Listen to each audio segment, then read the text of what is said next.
प्रेम लक्षणा भक्ति है, जहां पर कोई कामना नहीं है ठाकुर जी से, केवल और केवल बस प्रेम है। सूरदास जी के जैसा, मीराबाई के, सूरदास जी को ठाकुर जी दिख गए, नेत्र नहीं है सूरदास जी के पास, लेकिन ठाकुर जी प्रकट हो गए और प्रकट होकर के सूरदास जी को नेत्र दे दिए। नेत्रों से ठाकुर जी के सर्वांगीण अंग का दर्शन करने के बाद सूरदास जी ठाकुर जी से कहते हैं, हे नाथ एक वरदान दे दो। भगवान कहते हैं, हमने नेत्र दे तो दिए। बोले, ये आपने दिए, मैंने नहीं मांगे थे, ये आपने दया करके दिए हैं, पर मेरी याचना नहीं है। अब मैं मांग रहा हूं, अब दे दीजिए। ठाकुर जी बोले, क्या चाहिए? बोले, जो नेत्र आपने दिए अब ये वापस ले लीजिए, अब नहीं चाहिए। आपको देख लिया, बस इन नेत्रों में आप विराज गए, अब किसी अन्य को देखने की चाह नहीं, इच्छा नहीं। विल्लु मंगल, ये प्रेम लक्षण भक्ति वाले वैष्णव हैं। सूरदास, विल्लु मंगल जी तो सुंदरता कहीं भी देखते तो उनको इतना चाव होता देखने का, लेकिन एक घटना ऐसी घटी जीवन में कि उसके बाद अपने नेत्र सुई से अपने आप ही फोड़ लिए। श्री विल्लु मंगल जी का एक श्लोक पूज्य पिताजी महाराज और हम मंगलाचरण में बोलते हैं, ऐसे विल्लु मंगल। तो ये प्रेम लक्षण भक्ति है। ये आपके चाहने से नहीं होगी, ये मेरे चाहने से भी नहीं होगी,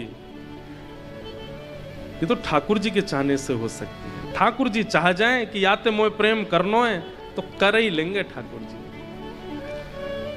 रास पंचाध्यायी में इसी बात पर तो शुकाचार्य जी और परीक्षित के बीच में वारदात हुई। परीक्षित जी महाराज के चित्त में संशय आ गया कि ये सब गोपियां भगवान को प्रियतम मान रही हैं, ये सब गोपियां ठाकुर जी को प्रियतम मान करके उनके साथ रास में जा रही हैं। तब वहां पर श्री शुकाचार्य जी ने मीठी डांट लगाते हुए कहा है कि मुतादोक्षज प्रिया। बोले, तुम क्या सोचते हो केवल ये ठाकुर जी से प्रेम करती हैं? अरे ठाकुर जी से अपनी चाह से कोई प्रेम नहीं कर सकता, ठाकुर जी जिससे प्रेम करते हैं वही ठाकुर जी से प्रेम कर सकता है। ये गोपियां उनसे प्रेम नहीं करती हैं, ठाकुर जी इनसे प्रेम करते हैं। परीक्षित, तुम ये नहीं समझ पाए? तो समझ में आई बात? अगर श्री कृष्ण एक दिन भी प्रिय लग गए हों, एक बार भी नेत्रों में उनकी याद के लिए आंसू आ गए हों, एक बार भी श्री कृष्ण की प्रिय मधुर झांकी चित्त में आकर के फिर अंतर ध्यान हो गई हो, बस समझ जाना वो प्रेम करते हैं मुझसे, तभी मुझे उनकी याद आ रही है, तभी मुझे उनकी स्मृति हो रही है। स्मरण नहीं होता ठाकुर जी का।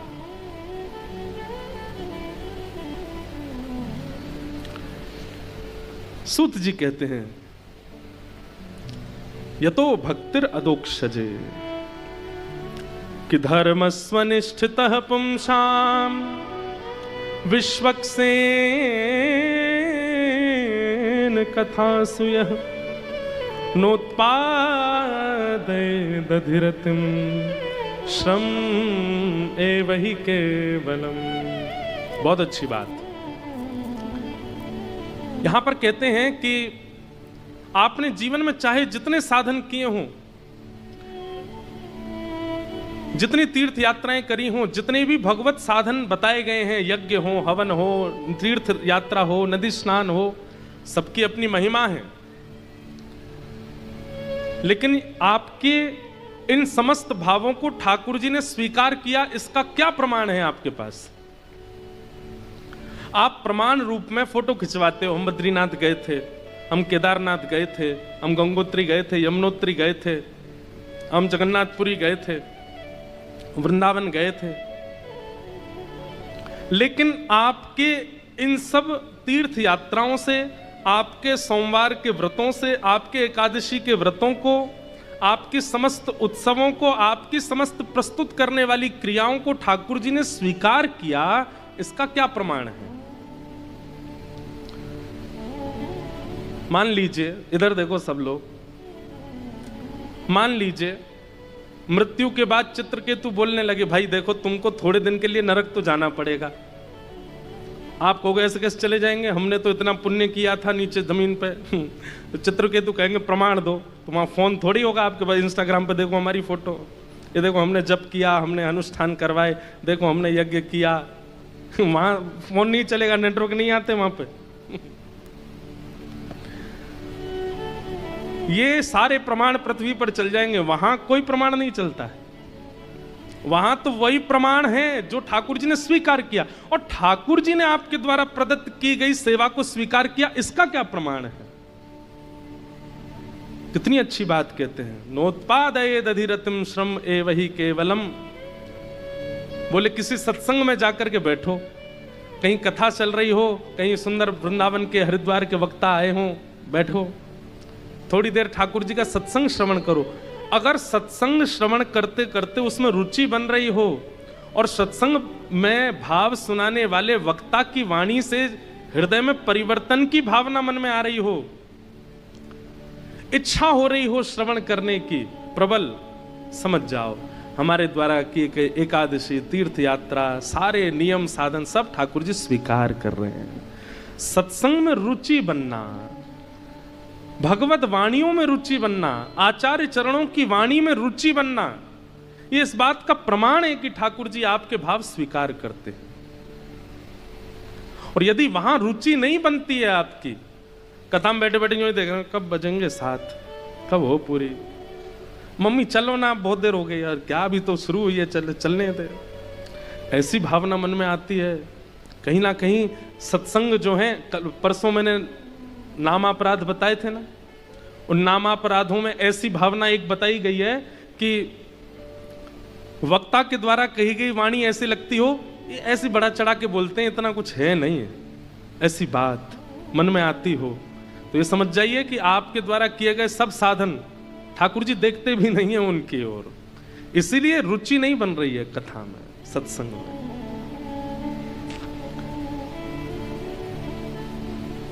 साधन सब श्रेष्ठ हैं, पर सत्संग सर्वश्रेष्ठ है। उसके प्रति अगर आपकी रुचि नहीं बनती है तो बाकी के साधन आप करते रहिए, ठाकुर जी उससे प्रसन्न नहीं है।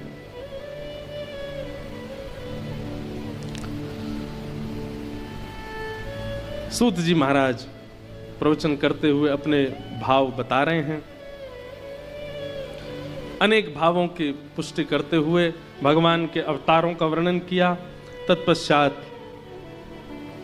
श्रीमद् भागवत जी की रचना वेदव्यास जी महाराज ने ब्रह्म नदी सरस्वती के तट पर कैसे की, इस विषय का प्रतिपादन किया।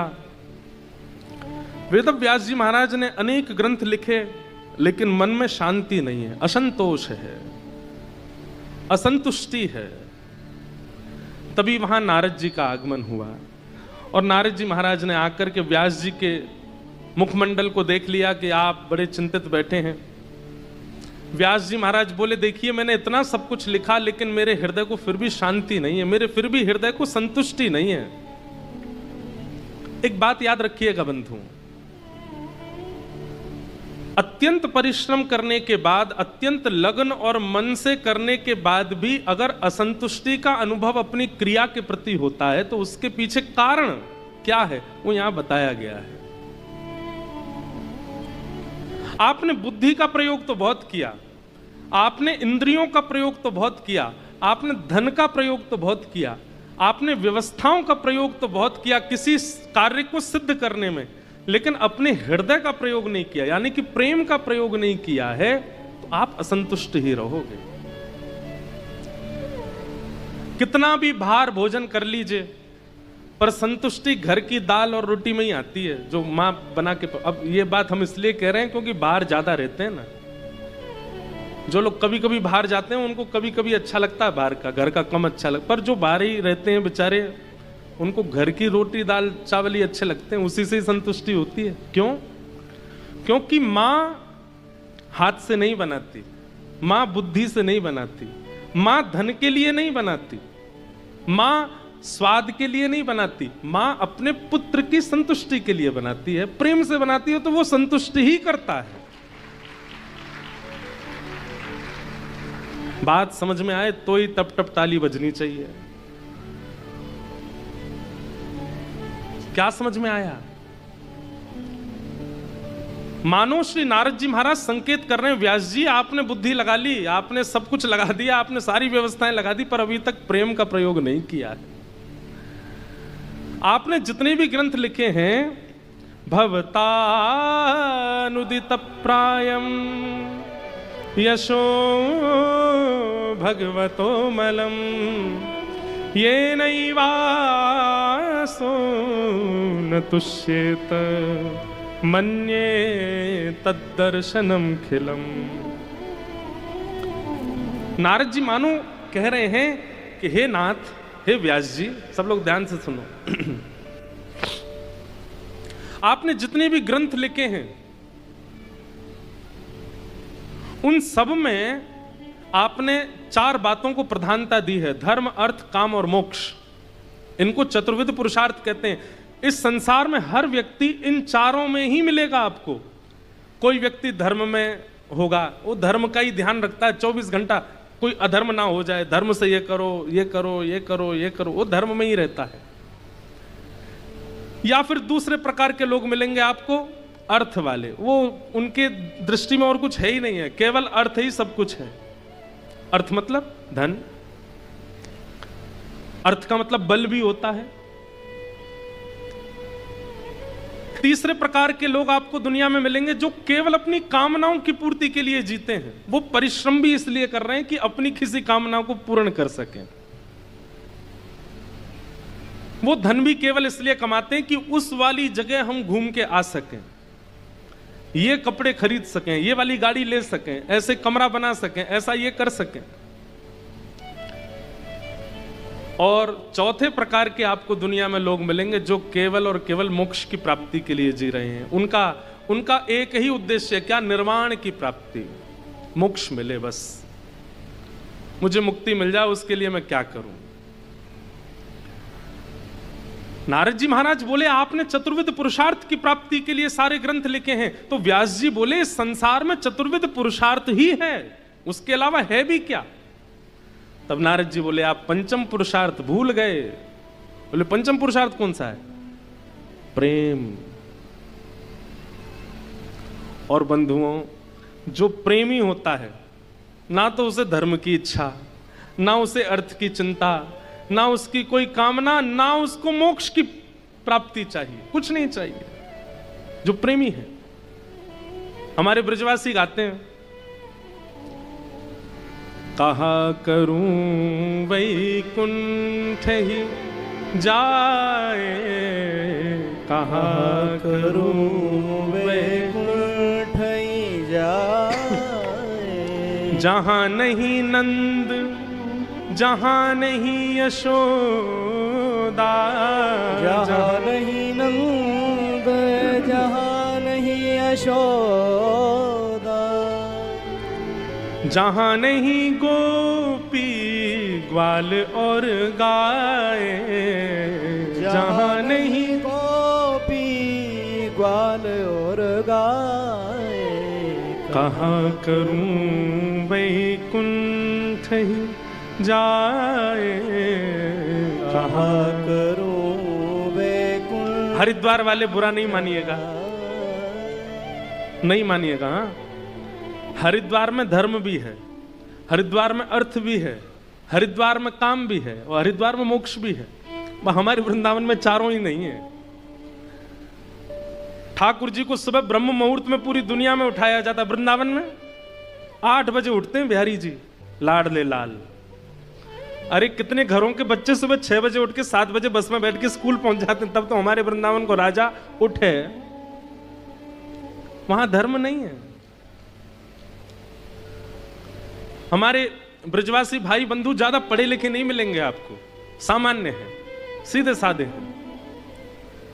हरिद्वार में जो तीर्थ पुरोहित वैदिक मंत्र बोल के तिलक करके गंगा जी का संकल्प करा देगा, उसका जो फल मिलेगा, हमारे ब्रज में ब्रजवासियों को दे, हे बिहारी जी आपको भलो हो जाए, चल ला 2000 रुपए दे दे, उससे वो कल्याण होगा। वहां धर्म नहीं है, क्योंकि वहां प्रेम प्रधान है, और जहां प्रेम प्रधान हो जाता है वहां चतुर्विध पुरुषार्थ गौड़ हो जाते हैं। वहां धर्म, अर्थ, काम और मोक्ष, इनकी महिमा, उपमा, ये सब कम हो जाती है, क्योंकि प्रेम प्रधान है। मीराबाई नाच रही हैं ठाकुर जी के आगे, सब लोग कह रहे हैं अरे नाचने वाली आ गई, देखो गाने वाली आ गई, इसका इस पे कोई और काम ही नहीं है, सब जगह जाती है, निर्लज्ज होके नाचने लग जाती है। सब लोग, कोई अपना मुंह बंद करके खड़ा है, कोई उनकी निंदा कर रहा है, लेकिन मीराबाई तो नाच रही है। तभी मंदिर के अंदर श्रीनाथ जी की सेवा कर रहे गुसाई जी ने मीराबाई को देखा, और मीराबाई को देखने के बाद जैसे श्रीनाथ जी को देखा, हमारे पीछे देखो श्रीनाथ जी ऐसे रहते हैं नीचे नेत्र करके, लेकिन नृत्य करती हुई मीराबाई पर रीच करके आज गुसाई जी ने देखा कि श्रीनाथ जी ने अपने नेत्र ऊपर कर लिए हैं और मंद मंद मुस्कुरा रहे हैं, दतुइयां दिख रही हैं ठाकुर जी की। सब अभद्र बोल रहे हैं उस सभा में, लेकिन श्रीनाथ जी मीराबाई को देख रहे हैं। गुसाई जी ने तुरंत श्रीनाथ जी की अंग की माला और बीड़ा प्रसाद तुरंत लेकर के आए और मीराबाई से कहा झोली आगे करो। मीराबाई ने झोली की दे दिया। ठाकुर जी की अंग की माला सबको नहीं देनी चाहिए, और यह दृश्य देखकर के वहां कई लोग नाराज हो गए। गुसाई जी से बोले आपने एक नाचने वाली का और उत्साहवर्धन कर दिया, आपने गाने वाली का और उत्साह, उसको ठाकुर जी की अंग की माला दे दी। तो गुसाई जी कहते हैं तुमको नाचने वाली दिखी थी, तुमको गाने वाली दिख रही थी, पर मैंने तो श्रीनाथ जी को देखा, मुझे तो सजल नेत्र और प्रसन्न मुद्रा की दतुइयां दिख रही थी, मैं क्यों ना दूं। एक बात तो है, प्रेमी व्यक्ति को सब स्वीकार नहीं कर पाते, वो बात है ना, प्रेम गली अति सांकरी तामे दो ना समाए। क्योंकि ठाकुर जी ने स्वीकार कर लिया तो बाकियों के स्वीकार के लायक आप बचोगे नहीं, फिर कोई और स्वीकार करेगा। तो प्रेम जब जीवन में आएगा तो धर्म गौड़ हो जाएगा। प्रेम जब जीवन में आएगा तो अर्थ की व्यवस्था की चिंता नहीं होगी, कहां धन है, कितना है, क्या करना है, कैसे करना है, इनकी चिंता नहीं। प्रेमी व्यक्ति कैसा हो जाता है पता है, सब मुझे दो, ऐसा नहीं, मेरे पास जो है सब ले जाओ। यह प्रेमी का स्वभाव हो जाता है। अभी मैंने आपको कुछ अच्छा दिया, आप उसको संभाल के रख लोगे, अरे मेरे मित्र ने दिया है मैं इसको संभाल के रखूंगा। लेकिन प्रेमी पता कैसा होता, आपने कितना भी महंगे से महंगी वस्तु दी हो, प्रेमी का स्वभाव ऐसा होता, वो आगे जाएगा, उसको कोई अगर याचक दिख गया या कोई और प्रेमी दे, वो उसको दे देगा, वो विचार नहीं करेगा इसका मूल्य कितना है, ये महंगा कितना है, ये मूल्यवान कितना है, उसको अर्थ की इच्छा नहीं होती। धर्म से परे प्रेमी हो जाता है, अर्थ से परे प्रेमी हो जाता है, काम से परे प्रेमी हो जाए, उसकी कोई कामना नहीं, कोई कामना नहीं।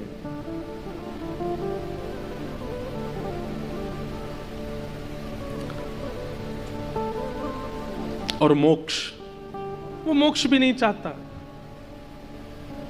श्रीमद् भागवत के कपिल देवूति संवाद में स्वयं भगवान कपिल देवूति माता को कहते हैं दीयमान न ग्रहणन्ति, मेरे प्रिय भक्त जो होते हैं मां, उनको मैं 4 प्रकार 5 प्रकार की मुक्ति अर्पित कर देता हूं, लेकिन वो फिर भी अस्वीकार कर देते हैं, हमें नहीं चाहिए नाथ। वृत्रासुर भागवत में कहता दासानुदासो भवतास्मि भूयः समंजसत्वा विरहय एकांक्षे।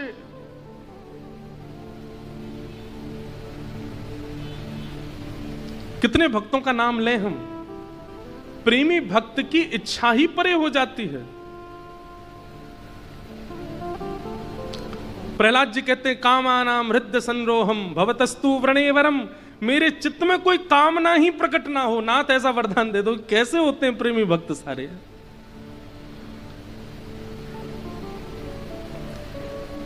कोई कामना नहीं। तो प्रेमी धर्म से परे हो जाता है, प्रेमी अर्थ से परे हो जाता है, प्रेमी काम से परे हो जाता है, और प्रेमी मोक्ष से परे हो जाता है। उसकी तो केवल एक ही इच्छा है, केवल मैं गिरधर की गिरधर मेरे, बस और कुछ नहीं, मैं गिरधर की। मैवं विभोरहति भवान् गदितुं ऋशंसं। प्रणय गीत में गोपियां कहते हैं, गोपी गीत से पहले प्रणय गीत गाया संत्यज्य सर्व विषयांस्तव पादमूलम भक्ता भजस्व दुर्वग्रहमात्यजास्मान् देवो यथादि पुरुषो भजते मुमुक्षु। प्रणय कवि पूज्य गुरुदेव भगवान हमारे बैठे हैं, पूज्य पिताजी महाराज। मेरी प्रबल इच्छा है कि कभी पूज्य गुरुदेव भगवान केवल रासपंचाध्याय में भी प्रणय गीत और उद्धव गोपी संवाद पर कभी स्वच्छंद प्रवचन करें। अद्भुत पुरानी कई कथाओं में मैंने सुना है, जो भाव आप लोग सुनते हैं हमारी कथा, वो पिताजी का ही है। इतना अद्भुत प्रेम की ऐसी अद्भुत व्याख्या।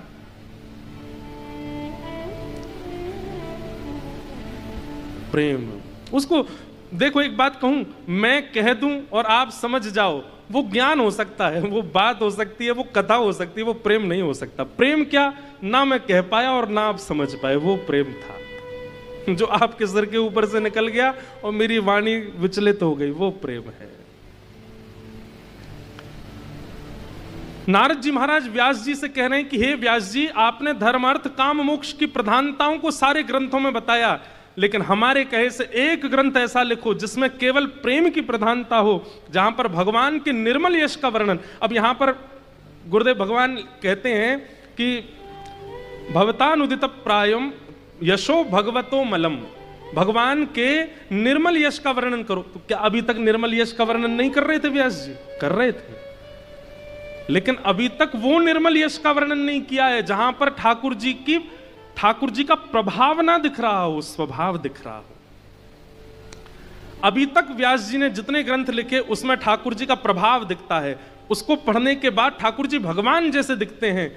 लेकिन आप ऐसे ग्रंथ की रचना करो जिसको पढ़ने सुनने के बाद व्यक्ति को भगवान में लाला दिखे, भगवान में प्रियतम दिखे, भगवान में अपना प्रेमी दिखे, भगवान में अपना बंधु दिखे, अपने सखा दिखे। अब छोटे से लाला हैं, नारद जी कह रहे हैं व्यास जी आपने बताओ इस भाव का कहीं वर्णन किया? व्यास जी बोले कौन सा भाव? और एक बार गोकुल में जब ठाकुर जी 2.5 वर्ष के हो गए, 2-2.5 साल के, थोड़ा थोड़ा तुतला के बोलन लगे,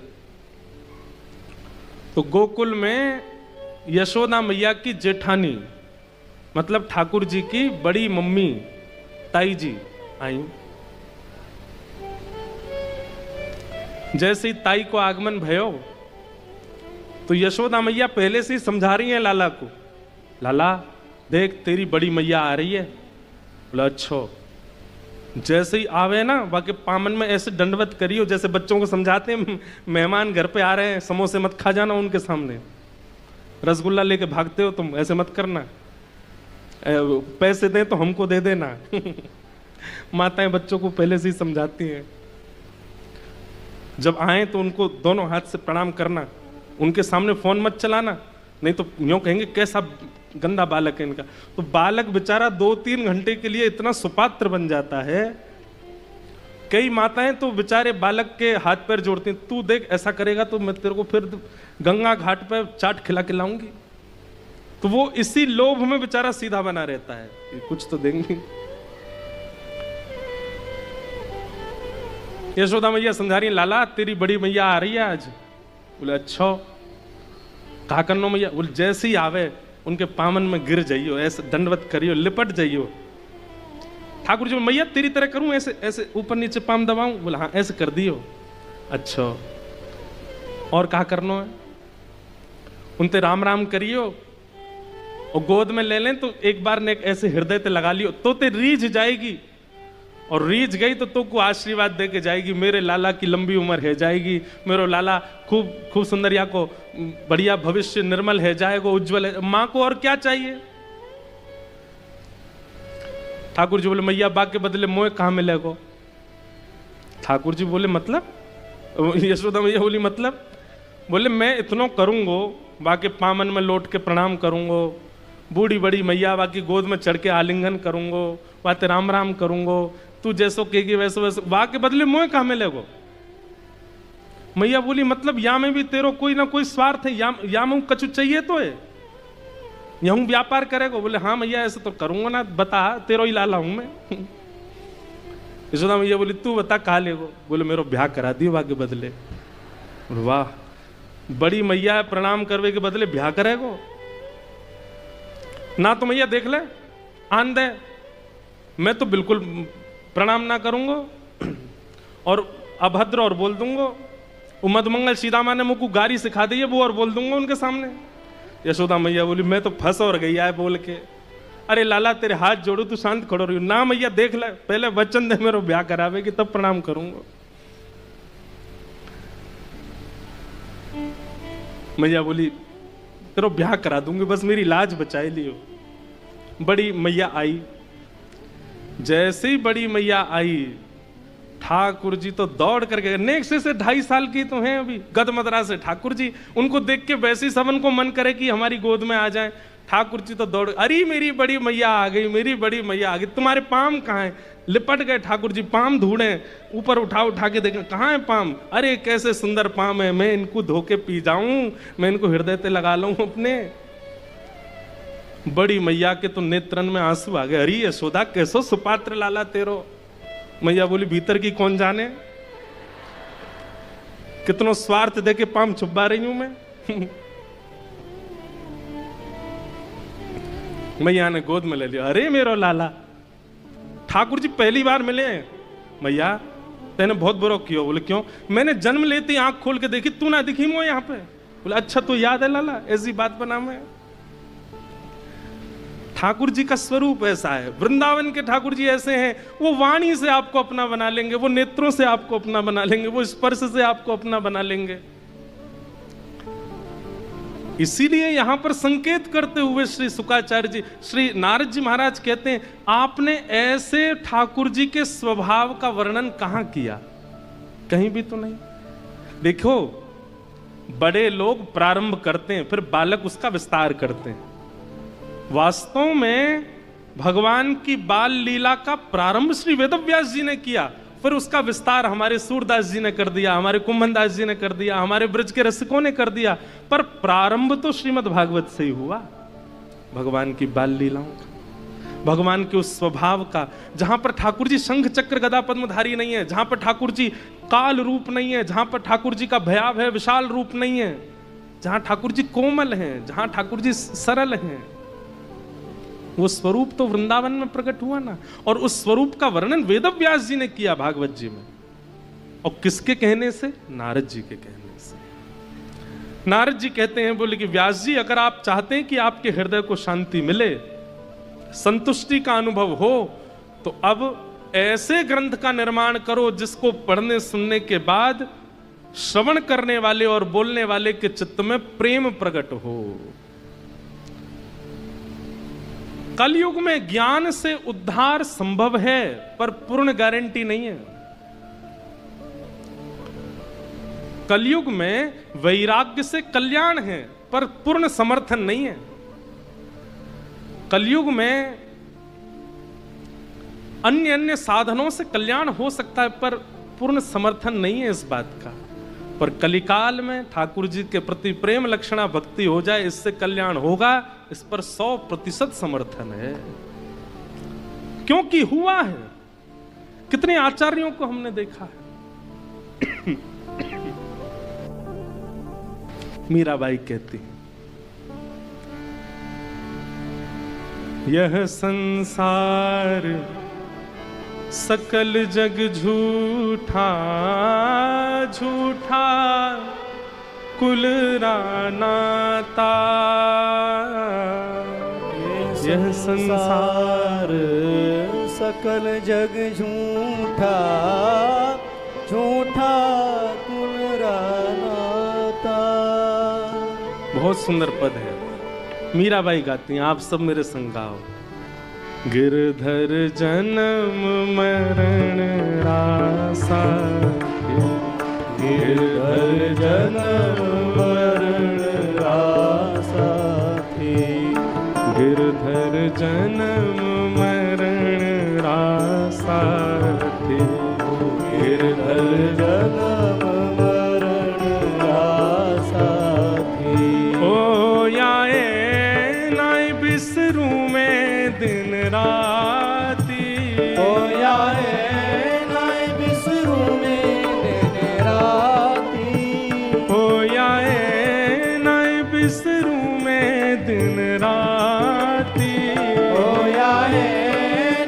विसरूं दिन राती। गिरधर जन्म मरण रासा गिरधर जन्म मरण रासा गिरधर जन्म मरण रासा गिरधर जन्म मरण रासा। श्री राधा रमण लाल की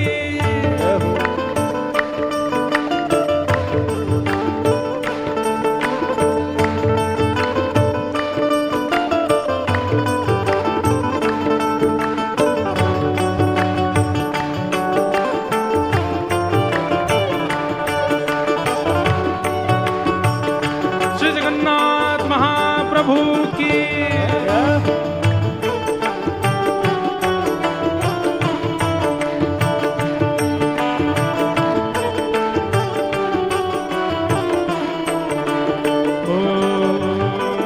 पल पल पिय को रूप निहारूं निरख निरख सुख पाती। पल पल पिए को रूप निहारूं निरख निरख सुख पाती।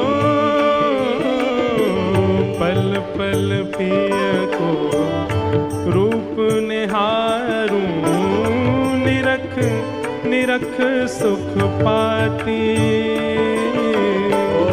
पल पल पिए को रूप निहारूं निरख निरख सुख पाती। दोए कर जोड़ा रज करूं छूं दोए कर जोड़ा रज करूं छूं दोए कर जोड़ा रज करूं छूं दोए कर जोड़ा रज करूं छूं। सुन ली जो मारी बाती। गिरधर जन्म मरण रासा गिरधर जन्म मरण रासा। गिरधर जन्म मरण रासा गिरधर जन्म मरण और रासा। ये पंक्ति मुझे बहुत प्रिय है, सब लोग दोहरा के गाना मेरे साथ। मीराबाई कहती हैं, यह संसार सकल जग झूठा झूठा कुल रानाता।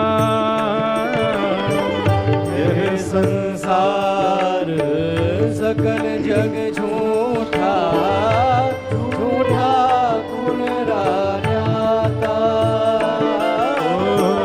यह संसार सकल जग झूठा झूठा कुल रानाता।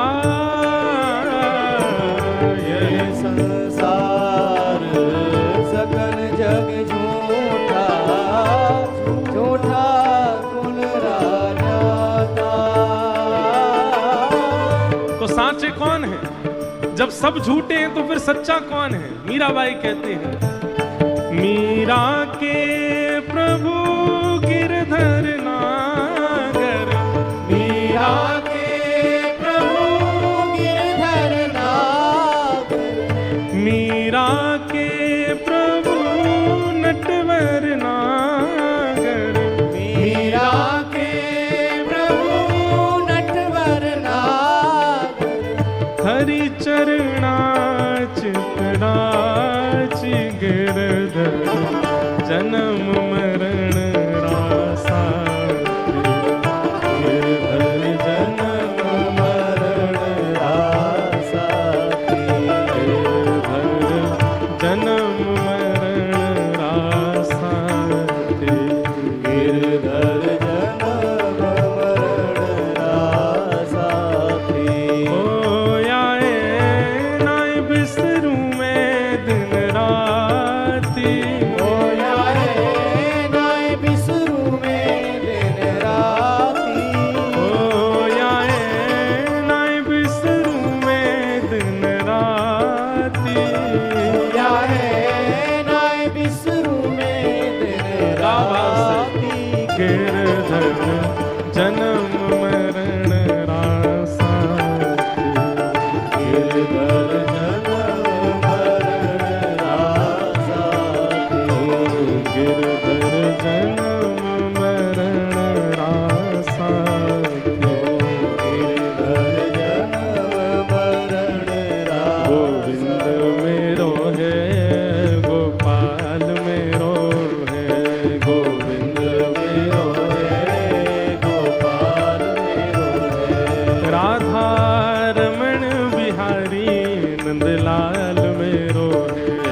श्री राख बिहारी गोपाल मेरो है। हे गोविंद मेरो है गोपाल मेरो है। गोविंद मेरो है गोपाल मेरो है। हे गोविंद मेरो है गोपाल मेरो है। गोविंद मेरो है गोपाल मेरो है। हे गोविंद मेरो है गोपाल मेरो है। गोविंद मेरो है गोपाल मेरो है। हे गोविंद मेरो है गोपाल मेरो है। गोविंद मेरो है गोपाल मेरो है। हे गोविंद मेरो है गोपाल मेरो है। गोविंद मेरो है गोपाल मेरो है। हे गोविंद मेरो है गोपाल मेरो है। गोविंद मेरो है गोपाल मेरो है। हे गोविंद मेरो है गोपाल मेरो है। गोविंद मेरो है गोपाल मेरो है। ओ जय राधे राधे राधे राधे श्री राधे राधे राधे राधे जय राधे राधे राधे राधे श्री राधे राधे राधे राधे जय राधे राधे राधे राधे श्री राधे राधे राधे राधे जय राधे राधे राधे राधे जय राधे राधे वृषभानु दुलारी श्री कृष्ण पियारी बरसाने वाली कीरत सुत प्यारी हरिदास दुलारी हरिवंश पियारी जय राधे राधे जय राधे राधे श्री राधे राधे जय राधे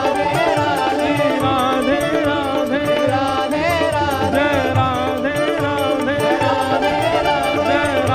जय राधे राधे जय राधे राधे जय जय श्री राम जय जय श्री राम जय जय श्री राम।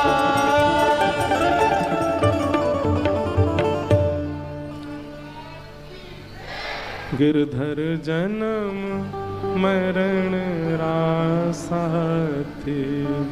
गिरधर जन्म मरण रासा की। इसलिए भैया प्रेम लक्षणा भक्ति वो अति प्रिय है ठाकुर जी को, और कलिकाल में वही साधन है भगवत प्राप्ति का। इसलिए नारद जी महाराज यहां वेद व्यास जी को समझा रहे हैं और कह रहे हैं कि आप भगवान के निर्मल यशों का गान करो, यानी कि जिसमें ठाकुर जी का प्रेम प्रकट होता हो ऐसे भावों का वर्णन करो, जहां पर भक्तों ने प्रेम करके ठाकुर जी को पाया हो, अंत में प्रेम ही रह जाता हो, जहां पर प्रेम प्रधान सेवा हो, ऐसे भावों का आप वर्णन करो। नयद्वचश्चित्रपदं हरेर्यशो जगत पवित्रं प्रगणित करहिचित् तद्वायुषं तीर्थमुशन्ति मानसा न यत्र हंसा निर्मन्तु शिक्षया। क्योंकि जिस जलाशय में एक बार कौवे स्नान कर लेते हैं वहां फिर हंस नहीं आया करते। हंस तो स्वच्छंद सरोवर में स्नान करते हैं, वहीं रहते हैं, उनको अन्य किसी भाव की इच्छा नहीं होती, वो निर्मल जल में स्नान करते हैं और निर्मल जल में ही रहते हैं। ये प्रेम लक्षणा भक्ति करने वाले हंस हैं, इनके लिए आप कुछ लिखिए, तब आपके चित्त को शांति होगी। कैसे लिखना पड़ेगा? बोले समाधि नानुस्मर तद विचेष्टितम, समाधि लगा करके लिखो। नारद जी ने अपने पूर्व जन्म की कथा सुनाई और वेद व्यास जी महाराज समाधिस्थ हुए और समाधिस्थ भाषा में ही एक नवीन संहिता का निर्माण हुआ जिसका नाम श्रीमद् भागवत महापुराण। और भागवत जी की रचना के बाद इतने प्रसन्न हो गए वेद व्यास जी, उनके चित्त को संतुष्टि हो गई, संतोष हो गया। अब अपनी रचना से वे संतुष्ट हो गए, इसलिए श्रीमद् भागवत 18वां पुराण। इसके बाद व्यास जी ने नहीं लिखा, बोले अब कुछ लिखना शेष नहीं, भागवत जी में सब कुछ है। इसलिए अगर आप भागवत जी का आस्वादन करते हैं तो एक प्रकार से वेद पुराण शास्त्र सबका भाव आपने एक ही जगह स्वीकार। मधुनिलिल्यु रसेश रसः, जैसे मधु को चखने से पूरे विश्व का रस आपने ले लिया, समुद्र की एक बूंद चखने से सारी नदियों का जल आपने चख लिया, ऐसे भागवत जी का आस्वादन करने से समस्त वेद ग्रंथ शास्त्र सबका आपने आस्वादन कर लिया, क्योंकि व्यास जी ने सबका निचोड़ यहां प्रकट किया। अब वेद व्यास जी महाराज सोचने लगे भागवत जी की रचना तो हो गई, अब इसको घर घर जन जन तक कैसे पहुंचाएं। तब अपने पुत्र श्री सुखदेव जी महाराज को उन्होंने भागवत जी का आस्वादन कराया और श्री शुकाचार्य जी ने यही भागवत की कथा परीक्षित को सुनाई। सबने प्रश्न किया ये परीक्षित कौन है? सूत जी महाराज कहते हैं वक्षे कृष्ण कथोदयम, यहां से कृष्ण कथा का उदय होगा, इसलिए मैं इस लीला को तुम्हें सुनाता हूं। अब हम सूक्ष्म में थोड़ा परीक्षित जी का भाव बता करके फिर आज पूज्य गुरुदेव भगवान भी आए हैं, थोड़ा उनका भी भाव श्रवण करेंगे। फिर रथ यात्रा भी है, क्रम लंबा है आज, तो हम जल्दी से सुखदेव जी महाराज को मंच पर आसीन करके और आज की कथा को विश्राम देंगे। फिर कल कथा में नंदोत्सव मनाया जाएगा, कल चौथा दिन है कथा का। तो धीमे धीमे ही हमारी कथा तो आराम आराम से ही चलती है, एक ही भाव में लगे रहते हैं, बहुत देर तक बोलने इसलिए विलंब होता है, लेकिन क्या करें आदी हो गए इस बात के। तो कल फिर कृष्ण जन्मोत्सव चौथा दिन है कल कथा में, जल्दी जल्दी सारे प्रसंगों को कहेंगे और फिर नंदोत्सव ठाकुर जी का कल गंगा के तट पर नंदोत्सव मनेगा। सोचो वहां जगन्नाथ जी पहुंचेंगे कहाँ? गुंडीचा में, गुंडीचा में नंदोत्सव हो रहा होगा, उसी समय हरिद्वार में भी नंदोत्सव चल रहा होगा, ठाकुर जी का मंगल उत्सव चलेगा। बंधुओं, हमारे जगन्नाथ महाप्रभु के चैतन्य महाप्रभु कहते हैं कि महाप्रसादे गोविंदे, यदि महाप्रसाद आपके सन्मुख आ जाए तो उसको साक्षात जगन्नाथ जी का रूप मान करके ही स्वीकार करना चाहिए। लोगों की इतनी श्रद्धा महाप्रसाद में नहीं बन पाती, ये देख करके और जान करके मुझे बड़ी पीड़ा होती। महाप्रसाद की जितनी महिमा स्कंद पुराण में व्यास जी ने कही है, उतनी पूरे लीलाचल धाम की भी सबसे ज्यादा महिमा महाप्रसाद की है। वो महाप्रसाद केवल ऐसे नहीं बन जाता क्योंकि वो जगन्नाथ जी के सामने पधराया है, नहीं, बड़े नियम हैं वो महाप्रसाद बनाने के। केवल ठाकुर जी के सन्मुख रखा है इसलिए वो महाप्रसाद है, नहीं। कभी महाप्रसाद बनने, मैं तो मुझे फिर भी 4-5 नियम तो नहीं पता होंगे पर कुछ पता है। सबसे पहला तो वो हंडियां एक के ऊपर एक बनती हैं। दूसरी बात, जो वहां रसोई घर में जाते हैं वो लक्ष्मी जी के भाव से जाते हैं, वो इस भाव से प्रसाद का निर्माण करते हैं कि हमारे पतिदेव पाएंगे, हम लक्ष्मी हैं। दूसरी बात, जब महाप्रसाद सिद्ध किया जाता है तो गोपाल मंत्र से उसको सिद्ध करते हैं। सिद्ध करने के बाद में फिर महाप्रसाद जब रसोई घर से बाहर आता है तो कहते हैं उस समय मानवों की तो क्या चले, पक्षी भी ऊपर से अगर चला गया तो महाप्रसाद का भोग नहीं लगता, पक्षी भी ऊपर से नहीं जाते, महाप्रसाद निकलता है।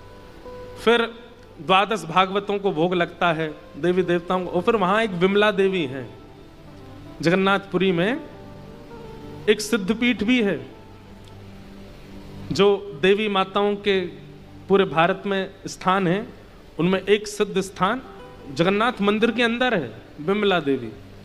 वो महाप्रसाद का भोग उनको भी लगता है, उसके बाद फिर वो बाजार में जाता है, सबको मिलता है। इतनी प्रक्रियाओं से वो महाप्रसाद कहलाता है, तब वो कल्याण करता है जीव का। विमला देवी कौन है? पार्वती जी।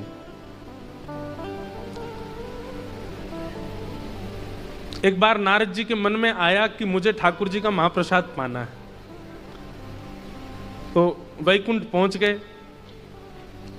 लक्ष्मी जी महाप्रसाद बना रही थी, नारद जी ने कहा कि हे लक्ष्मी मैया, हमें ठाकुर जी का महाप्रसाद दे दो। लक्ष्मी जी बोली, महाप्रसाद के समय और ठाकुर जी की रसोई के समय अन्य किसी का प्रवेश वर्जित है, इसलिए तुम बाहर ही खड़े रहो, भीतर मत आओ। नारद जी रोने लगे, बोले हमको एक बार हमने कथा सुन ली, हमने लीला सुन ली, हमने दर्शन कर लिए, सब कुछ मिल गया, बस एक चीज रह गई है, ठाकुर जी का प्रसाद नहीं मिला अभी तक। तो लक्ष्मी जी ने दया करके कहा, एक काम करो, ये अपने जटा जूट खोलो और सखी बनो, सहचरी बनो, तब रसोई में प्रवेश मिलेगा। अब ये तो देखो, निकुंज में जावे के काजे गोपी भाव तो लाना ही है, चाहे वैकुंठ में ही क्यों ना हो। नारद जी महाराज तुरंत एक सहचरी बन गए और सहचरी बन के रसोई घर में आ गए। लक्ष्मी मैया ने समझाया, बोले बिल्कुल हरकत मत करना, कहीं ठाकुर जी को पता नहीं चल जाए कि तुम नारद हो। नारद जी बोले नहीं, बिल्कुल नहीं करूंगा। ठाकुर जी आए, बैठ करके पा रहे हैं, लक्ष्मी मैया पवा रही हैं, देख करके नारद जी भाव विह्वल हो गए। जैसे ही ठाकुर जी उठ करके वहां से गए तो ठाकुर जी की जो प्रसादी थी वो सब में बट रही है। नारद जी वर्णन कर रहे हैं कि वो प्रसाद पहले चावल थे, पहले अन्न, पहले दाल थी, पहले अन्य अन्य सामग्री थी, लेकिन ठाकुर जी पाने के बाद जब उस थाल का दर्शन किया तो लगा जितने कण हैं उतने गोविंद विचरण कर रहे हैं, उतने श्री कृष्ण हैं। सबने अपने हाथ पसोरे तो कितना कितना मिला सबको, एक एक दाना चावल का सबको दिया। लक्ष्मी मैया ने एक दाना नारद जी के पास आया, नारद जी बोले एक और दे दो, 2 प्राप्त हो जाए, तो 2 कण महाप्रसाद के दिए। नारद जी ने जैसे ही एक कण पाया, ऐसी स्फूर्ति उनके तन में हुई, नृत्य करने लगे, मुख से नाम संकीर्तन प्रकट होने लगा, नृत्य करने लगे ऊर्ध्वबाहु होकर के। आहा, ऐसी भावावेश, भाव समाधि में चले गए, नेत्रों से विरल अश्रुधार, मुख से नाम, नृत्य कर रहे हैं नारद जी महाराज। ठाकुर जी बोले ये रसोई घर में नाच कौन रहा है? लक्ष्मी मैया बोली पकड़े जाएंगे, हे नारद जी तुम भागो यहां से, जल्दी निकलो। नारद जी को वैकुंठ से पीछे वाले द्वार से निकाल दिया। नारद जी तो कभी कभी रोने लग जाएं, कभी बैठ जाएं, कभी भावावेश में चले जाएं, कभी नृत्य करें, कभी कीर्तन करें, इतने भाव में चले गए नारद जी। भ्रमण करते करते वैकुंठ से नीचे आए शिवलोक। शंकर जी ने जब नारद जी को देखा तो बहुत बार देखा था, लेकिन आज जैसा दर्शन नारद, प्रेमी व्यक्ति के रोम रोम से पता नहीं एक अलग ही आभा प्रकट होती है। भाई श्रृंगार करने के बाद आप आकर्षक दिख सकते हो। एक बात बहुत ध्यान से सुनिएगा, श्रृंगार किया हुआ व्यक्ति चित्त को अन्य दूषित भाव से आकर्षित कर सकता है, लेकिन कृष्ण भक्ति में निमग्न व्यक्ति के मुख का तेज वो तो काम को नष्ट करते हुए आकर्षित करता है। वो ऐसा आकर्षण होता है। हमारी किशोरी जी का रूप कैसा है, हमारी राधा रानी का रूप कैसा है? वे इतनी सुंदर हैं, इतनी सुंदर हैं, इतनी सुंदर हैं कि उनकी सुंदरता देख करके स्वयं काम भी मूर्छित हो जाता है। अरे काम तो देखता ही नहीं है, काम की तो सामर्थ्य ही नहीं है। हमारे ठाकुर जी मूर्छित हो जाते हैं किशोरी जी के रूप माधुरी को। तो संसार का सौंदर्य कैसा, वो चित्त में संसारी भावनाओं को प्रकट करता है, पर भजन के सुंदरता जिनके चित्त में होती है वो संसारी भावों को नष्ट करके फिर भी आकर्षित करते हैं अपनी ओर। हमारे ब्रज के संत हैं, हमारे ब्रज के ऋषि हैं, हमारे ब्रज के महापुरुष, उनका दर्शन करो, ऐसा आकर्षण लगता है बस इनको देखते ही रहें। कभी तटीय स्थान जाओ, वहां के पूज्य महाराज जी को देखो, पतले दुबले से महाराज जी हैं, गुदरी पहनते हैं, सामान्य से वस्त्र हैं, पूरे मुख पे चंदन लगाते हैं, लेकिन उनका रूप देख करके ऐसा लगता है कि बस देखते ही रहें, इतना सुंदर है। क्यों? क्योंकि चित्त में कहीं ना कहीं ठाकुर जी हैं। आज नारद जी का रूप ऐसा ही दिख रहा था। शंकर जी मानो देख करके मन में भाव आ रहा था कि मैं पलक ही ना झपकूं, इतने प्यारे लग रहे हैं नारद जी। शंकर जी जाकर बोले, नारद जी आपकी खूबसूरती का राज क्या है आज? नारद जी बोले, क्यों? बोले और दिन भी आप सुंदर तो लगते हो, पर आज कुछ ज्यादा ही आपके नेत्रों में हल्की हल्की लालिमा और नेत्रों से गिरता हुआ ये प्रेमाश्रु और ये मुख से निकलने वाले शब्द आपकी आज कुछ विलग लग रहे हो आप, क्या बात है? नारद जी रोते हुए बोले, आज ठाकुर जी का महाप्रसाद मिला है, और वो महाप्रसाद जब से पाया तब से मैं ऐसा ही हो रहा हूं। शंकर जी बोले, हमको भी दे दो। तो नारद जी को 2 कण मिले थे, एक तो पा लिया था, एक अभी हाथ में ही था। अब एक का ही इतना आनंद हो गया, दूसरा पा ही नहीं पाए अभी तक। शंकर जी ने कहा, लाओ हमको दो, पवाओ हमको। नारद जी ने तुरंत दिया। जैसे शंकर जी ने पाया तो जैसे नारद जी हो गए थे वैसे शंकर जी भी हो गए। दोनों नाचने लगे, दोनों नृत्य करने लगे, दोनों के नेत्रों से अश्रु गिरने लगे, दोनों भावावेश में चले गए। दोनों को नृत्य करता देख रही थी दूर खड़ी खड़ी पार्वती जी। ये बोले ये क्या हो रहा है, आज हमारे गुरुदेव भगवान और पतिदेव दोनों नृत्य कर रहे हैं। नृत्य करें वो तो ठीक, पर ये प्रेमाश्रु नेत्रों से छलक रहे हैं और मुख से ऐसे मधुर स्वर प्रकट हो रहे हैं, ये क्या हुआ। नृत्य करते करते शंकर जी तो भाव में चले गए, नारद जी थोड़े भाव से निकले बाहर, पार्वती जी को देखा, तुरंत गए। पार्वती जी ने प्रणाम किया, जय हो गुरुदेव भगवान, आज ये कैसी लीला हो रही है कैलाश पे। तो नारद जी तो बेचारे थोड़े से हमारे ऐसे हैं कि थोड़ी लीला तो करते ही हैं। नारद जी भगवान के भक्त तो भगवान जैसे ही होते हैं। नारद जी बोले क्या बताएं, महाप्रसाद लाए थे हमने पाया तो हम भी ऐसे हो गए, पर जो बचा वो शंकर जी पा गए। पार्वती जी बोले मेरे लिए नहीं छोड़ा। बोले बिल्कुल, मैंने तो कहा था कि पार्वती के लिए भी थोड़ा छोड़ दो, तो मां ने नहीं, खा गए सब रो। पार्वती जी बोली मैं बताती हूं इनको। नारद जी बोले हाँ अच्छे से देख लेना, जाओ। नारद जी ऐसे करते रहते, लीला ठाकुर जी को सुख देने के लिए करते हैं। पार्वती जी गई, शंकर जी का हाथ पकड़ा, बोले ऐसे क्यों हो रहे। बोले देवी क्या बताऊं, कृष्ण माधव गोविंद मधुसूदन गोपाल ब्रजूर चंदन कहाँ है मेरे प्राणनाथ। ऐसा कहकर के गोपी भाव में आ गए।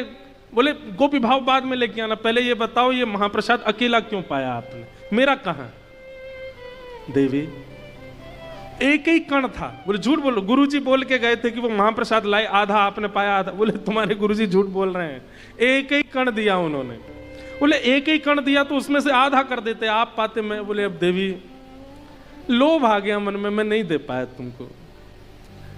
तो पार्वती जी इतनी व्याकुल हो गई महाप्रसाद की अवस्था देख करके, हिमालय पर चली गई और हिमालय पर जाकर के तप में बैठ गई और सैकड़ों वर्षों तक तपस्या की। तप करने के बाद जब शंख चक्र गदा पद्मधारी नारायण प्रकट हुए, कहा वरदान मांगिए जगदम्बा, आपकी क्या याचना है। बोले महाप्रसाद चाहिए। तो ये बात सुनते ही ठाकुर जी के भाव प्रेमाश्रु आ गए। बोले कि कोई संसारी वस्तु के लिए, कोई वैभव के लिए, आदि आदि भावों के लिए तप करता है, मेरी प्राप्ति के लिए तप करता है, मेरे प्रसाद के लिए पहली बार किसी ने तप किया है। हम आपको आश्वासन देते हैं और हम आपको वचन देते हैं, कलिकाल में हमारा महाप्रभु जगन्नाथ का रूप जब लीलाचल धाम में विराजमान होगा, तब वहां का हमारा महाप्रसाद तभी बनेगा जब वो आपको भोग लगेगा। तब से विमला देवी को भोग लगता है। वहां बैठी बैठी विमला देवी शंकर जी को दिखाती हैं, लो तुमको तो एक ही कण मिला, हमको तो पूरा मिलता है, रोज मिलता है। तो वहां शंकर जी बाहर खड़े रहते हैं ऐसे कि विमला देवी कृपा करे तो हमको मिले। तो महाप्रसाद ऐसे ही नहीं बन जाता है, उसके बड़े नियम है, तब जाके वो महाप्रसाद नाम कहलाता है। इसलिए कभी जीवन में यदि महाप्रभु जगन्नाथ जी का महाप्रसाद आ जाए, दंडवत प्रणाम करना, उसके बाद उसको सेवन करना, चावल मान के नहीं, अन्न मान के। अब स्कंद पुराण में अगर जाएंगे ना, तो जगन्नाथपुरी में प्रसाद पाने के बाद हाथ धोने को भी मना किया है। स्कंद पुराण में तो ऐसा कहते हैं कि प्रसाद पालो, हाथ को ऐसे ही रखो, और थोड़ी देर बाद जब वो हाथ पे लगा हुआ दाल भात जब थोड़ा सूख जाए, तब वो सूखे हुए को ऐसे मीड़ लो, तो उसका चूरा जो आ जाएगा उसको पालो, बाकी बचे उचे को ऐसे सिर पे कर लो बस। उसके बाद जब एक एक कण निकल जाए तब हस्त प्रक्षालन करो। इतने नियम है महाप्रसाद। नीलाचल कथा तो उसमें एक एक चीज की कथाएं हैं, एक एक भाव की कथा। नंदी घोष रथ, उस रथ के ऊपर अगर बोलने लगे तो ध्वजा से लेके नीचे चक्के तक पर 7 दिन प्रवचन हो सकता है। 5 तत्व होते हैं, अब कल बताएंगे उसके बारे में। हाँ, तो नीलाचल धाम के भाव आए। यहां पर परीक्षित के प्रादुर्भाव की कथा बताई गई, महाभारत के प्रसंग सुनाए, कुंती स्तुति, भीष्म स्तुति, सब कई बार हमने विस्तार से सुनाई है, सबका प्रसंग बताया। उत्तरा के गर्भ में प्रवेश करके भगवान ने बालक की रक्षा की, कुंती ने स्तुति गाई। तत्पश्चात भगवान भीष्म पितामह पर कृपा करने गए। उसके पश्चात स्वर्गारोहण को सारे पांडव चले गए और परीक्षित को राजा बना के गए। धीरे धीरे राजा परीक्षित बड़े हुए। एक दिन उनके द्वारा शमीक ऋषि का अपमान कर दिया गया, जिसकी वजह से श्रृंगी ने उनको शाप दे दिया कि 7 दिन में तक्षक सर्प के दंशन से आपकी मृत्यु होगी। अपनी मुक्ति के उपाय को खोजने के लिए गंगा के तट पर आए हैं। मैंने एक बात पहले दिन कही थी ना, पूरी दुनिया में कथा सुनना अच्छा है, पर गंगा तट पर कथा सुनना ये तो शास्त्रीय प्रोटोकॉल है, ये तो प्रमाणित बात है। ये तो भागवत जी तो सुनी ही गंगा तट पर गए हैं।